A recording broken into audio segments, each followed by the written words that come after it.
आप सुन रहे हैं काशी का सफर आरजे ट्विंकल के साथ।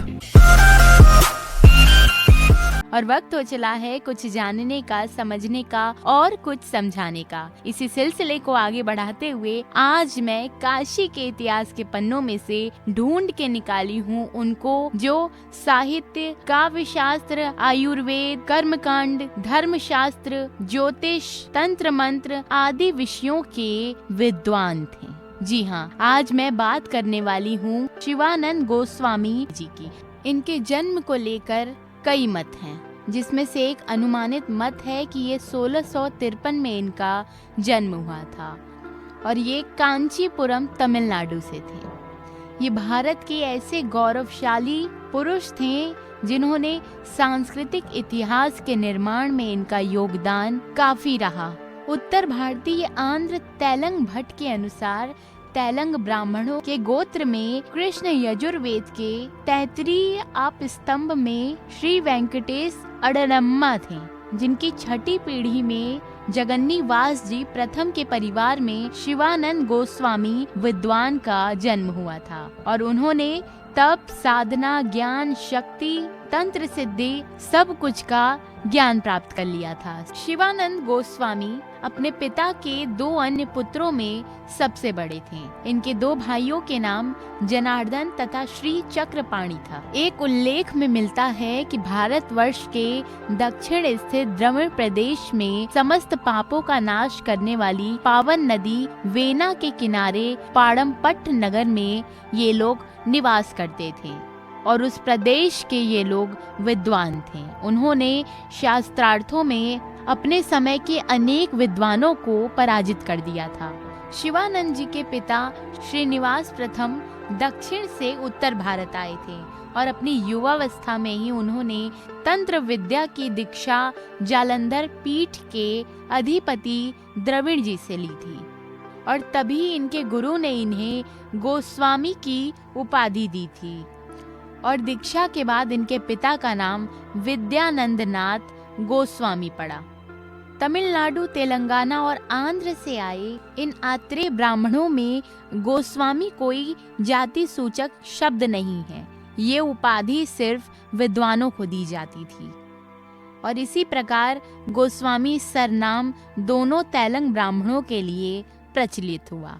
और चलिए बात करते हैं इनके सम्मान की। शिवानंद गोस्वामी चंदेरी के गवर्नर देवी सिंह बुंदेला के समकालीन थे, जिन्होंने गोस्वामी जी से मंत्र दीक्षा लेकर भेंट में कुछ गांवों की जागीर बख्शी थी। इसी प्रकार ओरछा के 7वीं पीढ़ी के राजा देवी सिंह ने इनकी विद्वता से प्रभावित होकर 4 ग्रामों की जागीर दी थी और जयपुर के राजा विष्णु सिंह ने इन्हें 1692 ईस्वी में इन्हें रामजीपुरा, जो कि आज जयपुर का मालवीय नगर बना हुआ है, इन्हें उपाधि में भेंट की थी। साथ ही साथ हरिवंशपुरा, चिमनपुरा और महापुरा भी भेंट में मिली थी, जिसका प्रमाण जयपुर के पोथी खाना के अभिलेख में आज भी सुरक्षित है।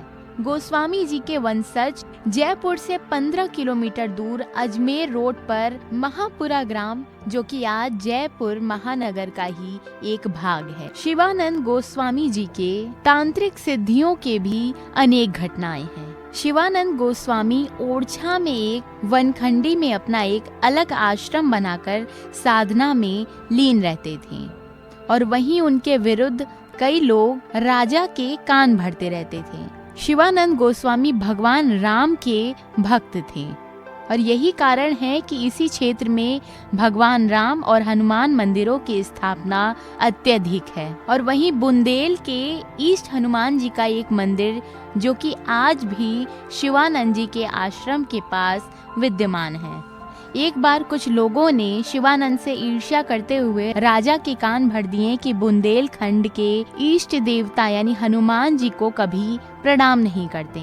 तभी राजा देव सिंह आए और उन्होंने शिवानंद गोस्वामी को प्रणाम करने को कहा। तब शिवानंद गोस्वामी ने उत्तर देते हुए कहा कि सभी देवता तो भगवान के एक ही रूप हैं। और ये कहने के बाद राजा और शिवानंद उसी हनुमान मंदिर के पास पहुँचे और राजा के आग्रह करने पर अपने हाथ प्रणाम करते हुए उठा ही थे कि उससे पहले ही पत्थर फटने की आवाज आई और हनुमान जी की मूर्ति ऊपर से नीचे तक एक गहरी दरार पड़ गई।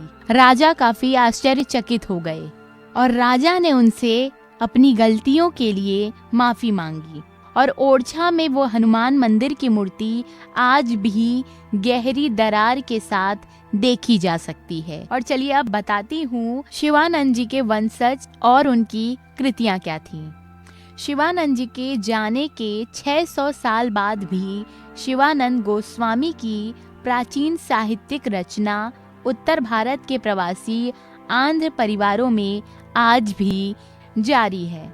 और उनके जाने के बाद उनकी पीढ़ी कलानाथ शास्त्री, घनश्याम गोस्वामी और कंठमणि ने संस्कृत और ब्रज भाषा में ग्रंथों की रचना की है, जिसमें कि निकेतन जी आर्या सप्तशती, चक्रपाणी भट्ट की पंचायतन प्रकाश, कन्हैयालाल जी की पुस्तक कनिष्ठ और ईश्वरी दत्त गोस्वामी के 31 ग्रंथ शामिल हैं।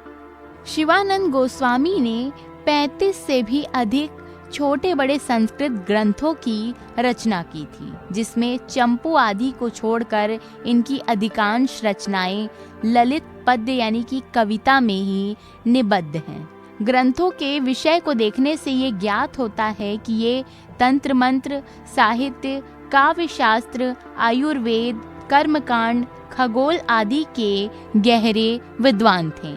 गोस्वामी जी ने सिंह सिद्धांत सिंधु की भी रचना की थी, जिसे आज भी मद्रास में देखा जा सकता है। और ये ग्रंथ उन्होंने ओरछा के राजा देवी सिंह के राजमहल में रहते हुए लिखा था। और वापस लौटकर बताने वाली हूँ कि सिंह सिद्धांत सिंधु क्या थी और इन्होंने कितने श्लोकों में लिखी थी। सिंह सिद्धांत सिंधु में इतने श्लोक हैं कि श्रीमद् भगवत गीता के कुल श्लोकों को भी उन्होंने पीछे कर दिया। ये शिवाराम जी की एक ऐसी रचना थी कि इन्होंने श्रीमद् भगवत की कुल श्लोक संख्या से भी कहीं ज्यादा लिख डाले थे। श्रीमद् भगवत गीता में 18,000 श्लोक, 335 अध्याय तथा 12 स्कंद हैं और इन्होंने सिंह सिद्धांत सिंधु में करीब 35,130 श्लोक लिख डाले थे, वो भी संस्कृत भाषा में। और यह कृति जयपुर के पोथी खाना में होने के बावजूद विद्वानों की दृष्टि से अनेक वर्षों तक दूर रही और इनके वंशज गोस्वामी जी ने कुछ तरंगों का संपादन भी किया। ये एक ऐसे शक्ति उपासक थे जिन्होंने चमत्कारिक सिद्धियां भी सीख ली थीं और श्रीमद् भगवत के बाद सबसे विपुल ग्रंथ सिंह सिद्धांत सिंधु लिखने का श्रेय शिवानंद गोस्वामी जी को ही जाता है। इनके मृत्यु के विषय पर प्रश्न चिन्ह है। ऐसा कहा जाता है कि इनकी मृत्यु पूरी आयु करने के बाद वृद्धावस्था में हुई थी। राह संघर्ष की जो चलता है वो ही संसार को बदलता है। जिसने रातों से है जंग जीती, सुबह सूर्य बनकर वही चमकता है। उम्मीद है कि काशी के सफर में आपको अच्छा लगता होगा। अगर आपके पास भी काशी से ही रिलेटेड कोई तथ्य है या फिर कोई कहानी है तो उसे मुझ तक पहुंचाइए। आप मुझे सर्च कर सकते हैं फेसबुक, इंस्टाग्राम पर RJ ट्विंकल के नाम।